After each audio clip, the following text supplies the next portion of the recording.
Hello, my name is Liam. I'm 24. I'm from Doylestown, Pennsylvania. I live with College in Six, CMD. I play wheelchair hockey with my buddy Luke over here, who's in the corner. Um, and I've been playing since I was about 8, I think. And I'm 24 now, so I've been playing quite a long time. But it's a very, very fun sport. It's a very inclusive sport. And I'm excited to talk about it today with you. My name is Luke Hoban. I also play power wheelchair hockey. I've been playing for 17 years, so most of my life. I'm also from just around Philadelphia. I'm the assistant captain of the Philadelphia Flyers Powerplay, uh, where I play with Liam here. He's my captain. And we've been competing internationally for 13 years, and we won the last 2 North American championships.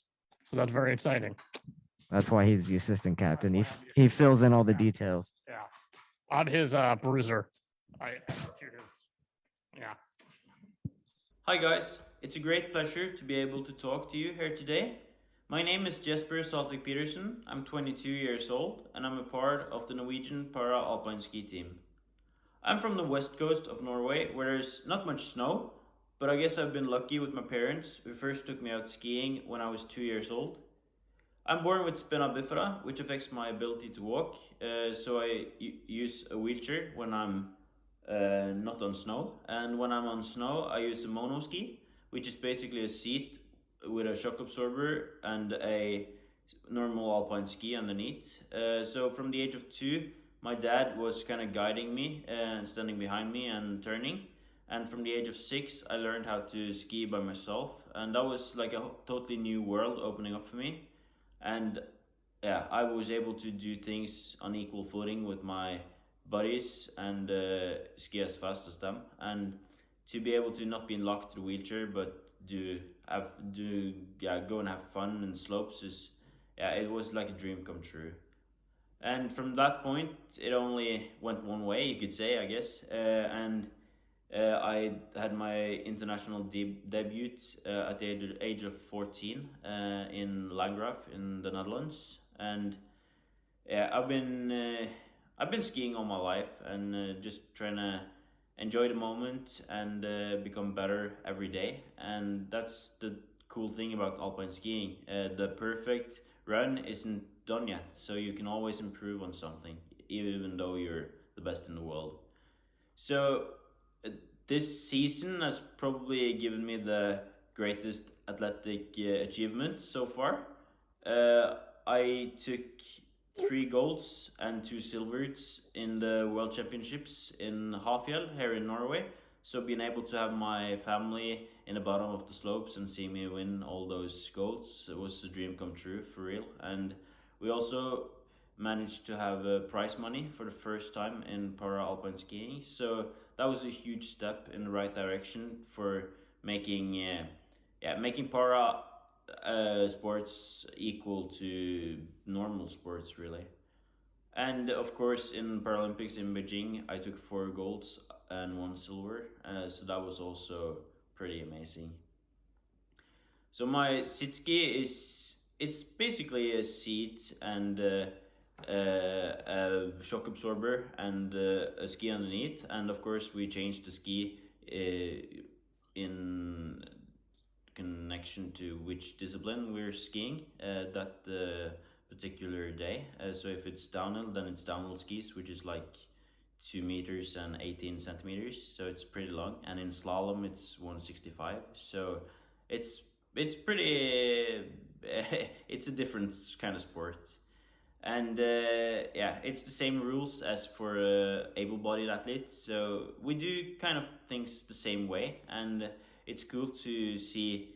I like to focus on things that connects us and not things that makes us different to each other. So in Norway, we're part of the same federation and we train a lot together with the able-bodied team. And to be able to have that culture together and be a part of the attacking Vikings is something I'm really fond of, and I think that's helped me become how good I am today. Being an adaptive athlete, there's of course some challenges that able-bodied persons don't think about.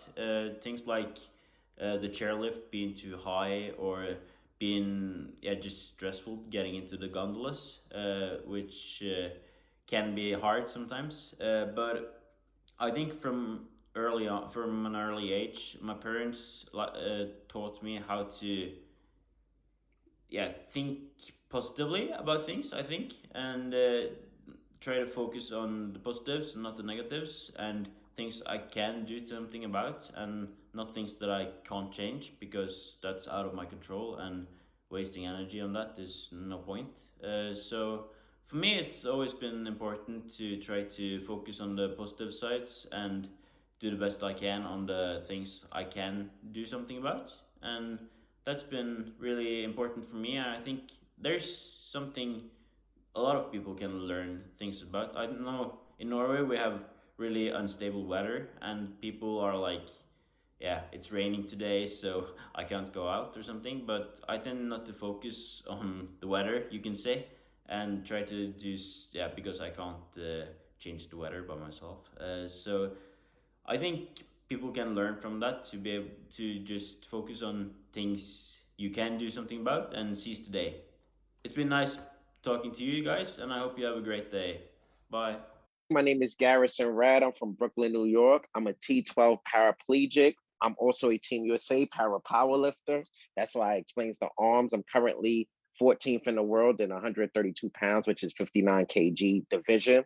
I'm also an author, a model. I've founded a non-for-profit organization to help individuals with disabilities get back into society. And I'm just like a jack of all trades. So feel free to ask me any question today, and I'm looking forward to being on this panel with the rest of y'all. My name is Lacey Henderson. I am currently in Denver, Colorado. So for the hockey guys, they already know this is a great town to be a hockey fan right now. I actually was diagnosed with a soft tissue cancer called synovial sarcoma when I was 9 years old. I just turned 33 years young, so it was a long time ago, but I did a bunch of chemotherapy trials, nothing worked out. I started having a bunch of like internal organ damage from the treatment, so they amputated above my knee. And I just was kind of like a generalist of sports when I grew up. I come from an athletic family, so played a lot of different sports, didn't know anything about adaptive sports, just like adapted into like the non-disabled world until I graduated from the University of Denver, which is another hockey school. I cheered in high school and in college competitively, and then found my way to para-track and field as I was graduating by way of the pole vault, which is kind of insane and not an event in para-track. But due to my disability class and category, I now am the American record holder, the America's record holder in the long jump. I finished 5th overall last year and during Tokyo 2021. And this year, I think I'm ranked about 6th or 7th. So things are going great. I also serve as a commissioner on the City of Denver's Commission for People with Disabilities, and I'm getting my graduate degree right now in sport and performance psychology with an emphasis with people with disabilities in mind, just because, you know, sports are sports, but I think that we do have like a specific cultural context that I find interesting because I think we're the most interesting and best athletes. So I'm a little biased, but I'm happy to be here. Spare everybody. I'm not going to flex like Garrison. That was a hell of a way to open up the event. But guys, happy to be here. My name is Steve Serio. I am a 4-time Team USA wheelchair basketball athlete, 2-time Paralympic gold medalist, and 1-time ESPY winner. I am an L3 spinal cord injury from a medical accident that occurred when I was 11 months old. So living with a disability, it's all I know. It's all I remember. I'm currently not competing this year. I'm taking some time off for myself after the grind, which was Tokyo. I get a chance to work with global sponsors, being a motivational speaker and focusing on disability inclusivity and spreading the word and trying to have an impact off the court just as much as we all have an impact on the field of play as well. So like everybody said, happy to be here.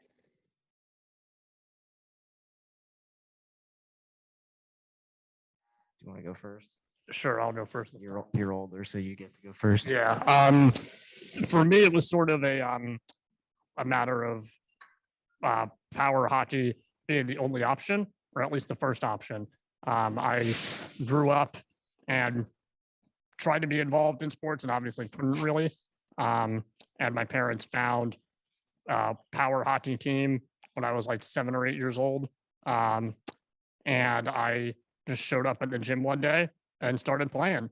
And I was not a real hockey fan in particular, as much of a sports fan in general. And then that turned me into a tremendous hockey fan. And that's where I met a lot of my great friends. And that's where I still play to this day. Yeah, and for me, it was similar. Like I knew Luke when I was growing up through CMD. And I guess it was around the time I got my first power chair that he had started playing. And then he was like, when you get your chair, you got to come and try this out. This rocks.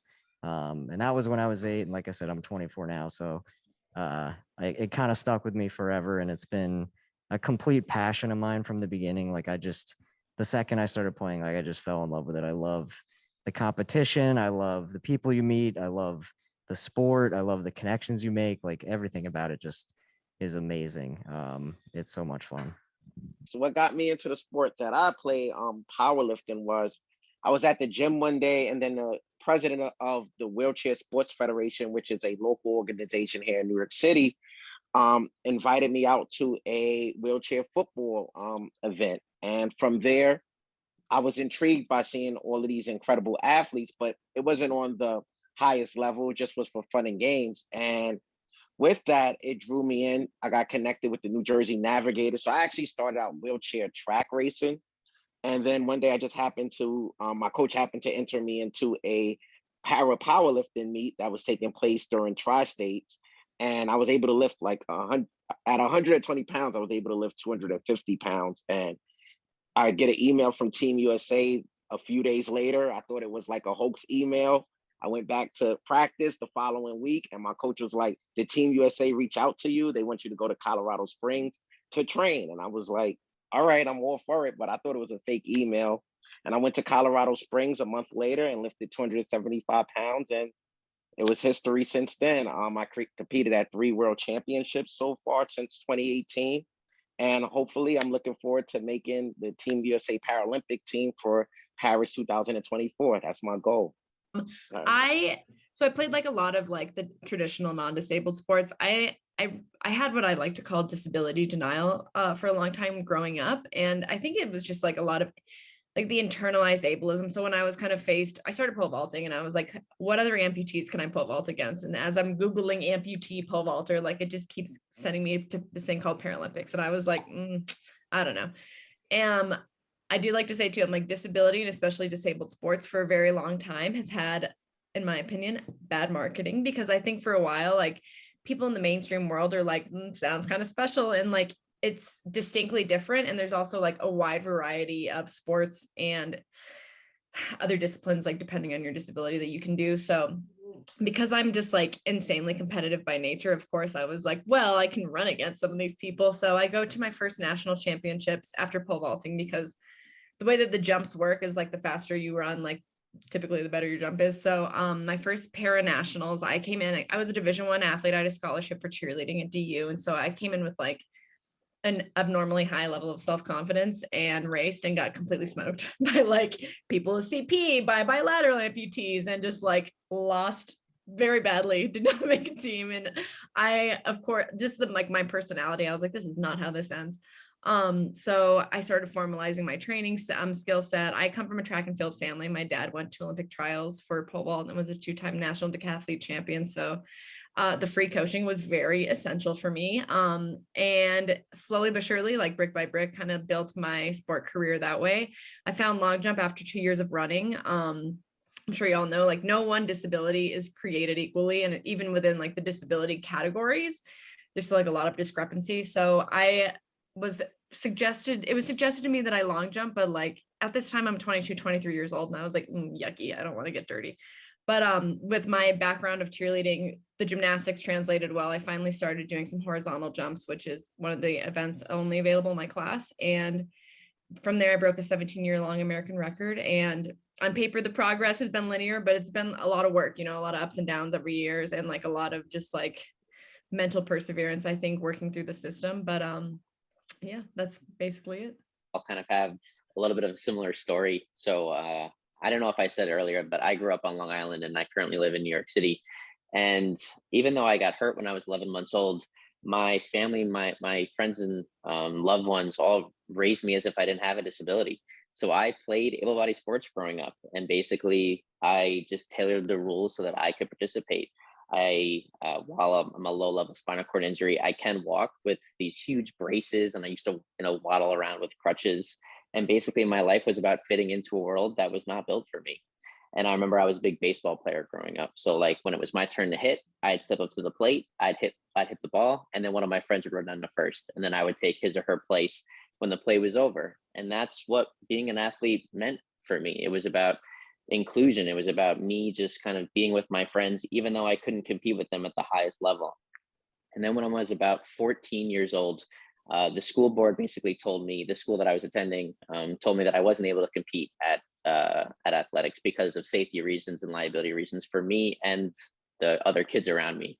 And to be honest, it was the first time in my life that I felt disabled. Here are these people that don't know anything about me, don't know anything about my abilities, basically telling me that I can't play with my friends anymore. And so I did what any friend would do, and I became the manager. I became the manager of the track team, keeping times. I became the motivational football, coach that was basically like, hey, I can't be out there with you guys, but you guys owe it to me to give it your all.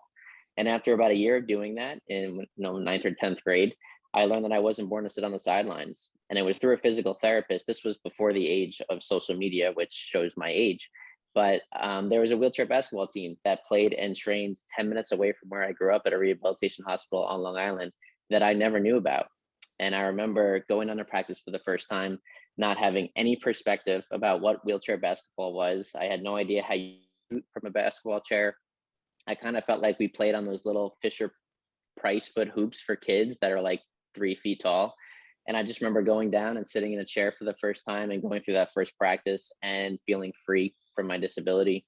It's like adaptive sports has unlocked my true potential, not only as an athlete, but as a leader and as a person.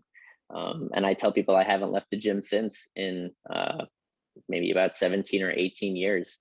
To be honest, adaptive sports was never about high performance for me. It was just always about having something to be my truest version, my truest self. And I'm just so incredibly grateful that I found it. And now I think Garrison and Lacey can attest that we're really, really passionate about bringing adaptive sports to everybody, because it's provided us, with everything that we've all built up until this time.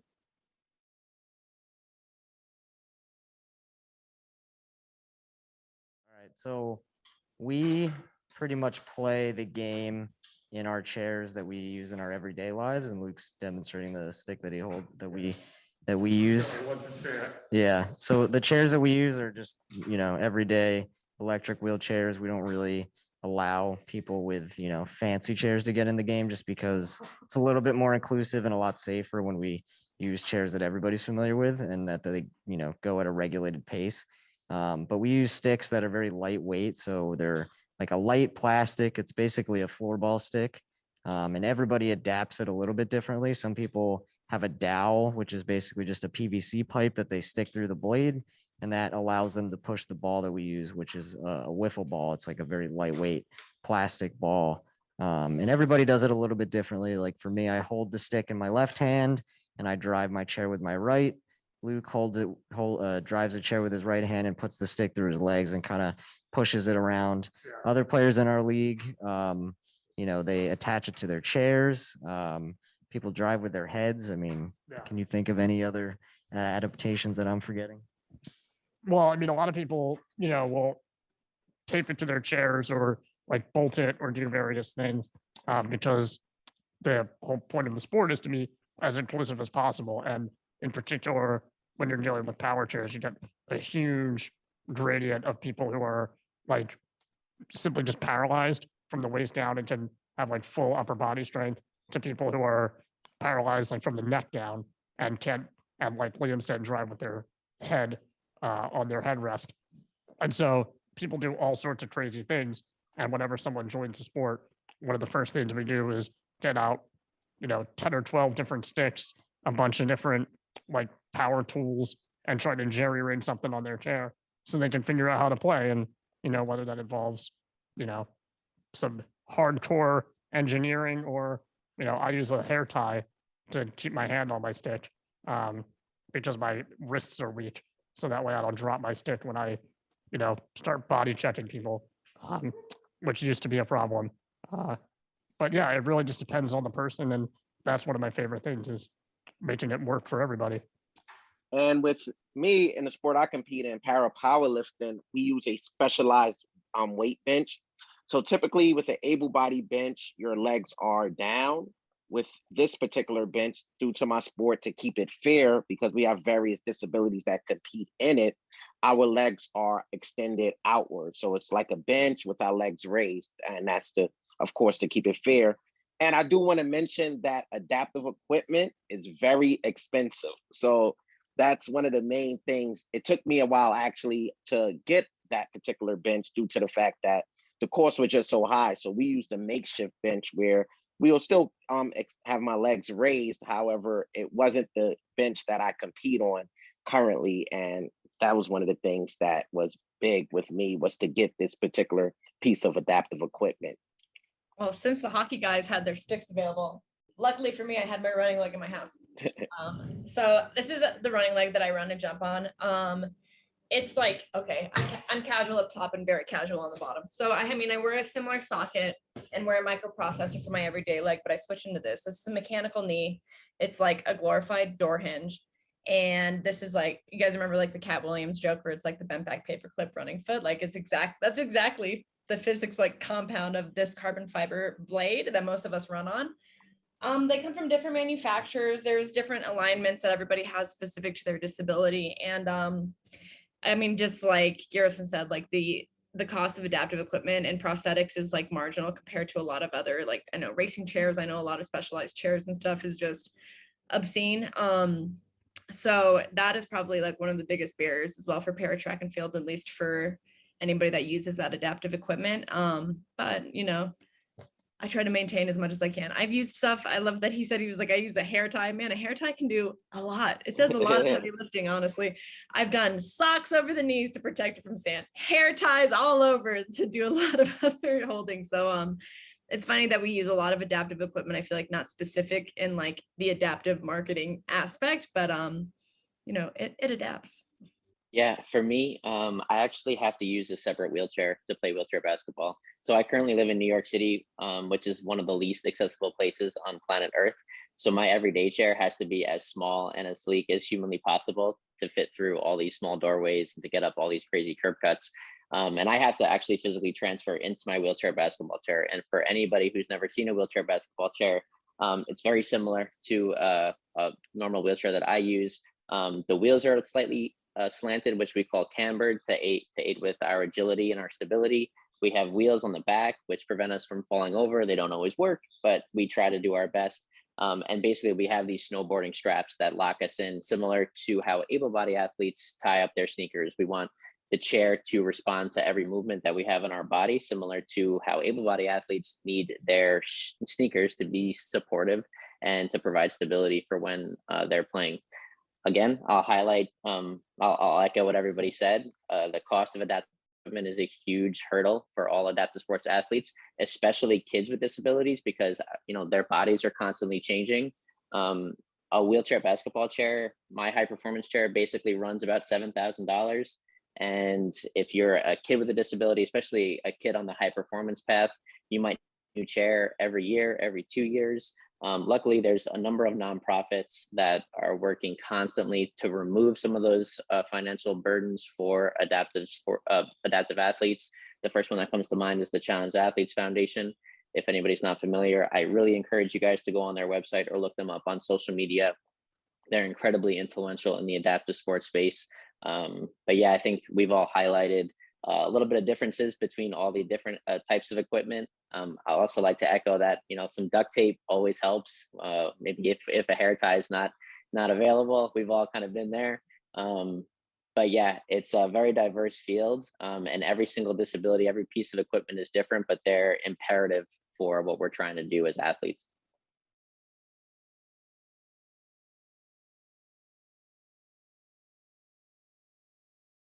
All right. Yeah, I think that's one of the trickiest things that we've come across, just because there's only 3 leagues in the country for us. There's Philadelphia, there's Michigan and Minnesota, and that's it. So, we're always trying to figure out ways to grow it. I think my advice would just be start small. Yeah. That's basically how we did it. It was just a couple of buddies in a high school gym, just shooting around the ball. And I don't know, I feel like that's the best way to do it. I don't think you can expect a league to just, pop up out of nowhere. You kind of have to build it slowly, find people who are interested, find people who aren't interested, and make them come. Just have, people show up, start small, and then go from there. And hopefully you'll build something along the way, because these things take time. Yeah, it's not about like having low expectations. It's about having like realistic expectations to start and saying like, okay, I have myself and like a friend that I met at NDA camp who want to play hockey or whatever your sport is. So we're going to go to the YMCA, every Saturday afternoon at, 3 o'clock or whatever, and set up a regular time. And, whoever shows up can play with us, and we're going to start small and slowly recruit more people. A lot of people have joined our team either through word of mouth or through various hospitals and like physical therapists that are familiar with us, and then refer people to our sport. And that's a pretty common theme once you have but the key to that is that you have to have a starting foundation so that those people can say, yeah, there's this team that plays, every 2 o'clock, every Saturday at 2 o'clock in the gym.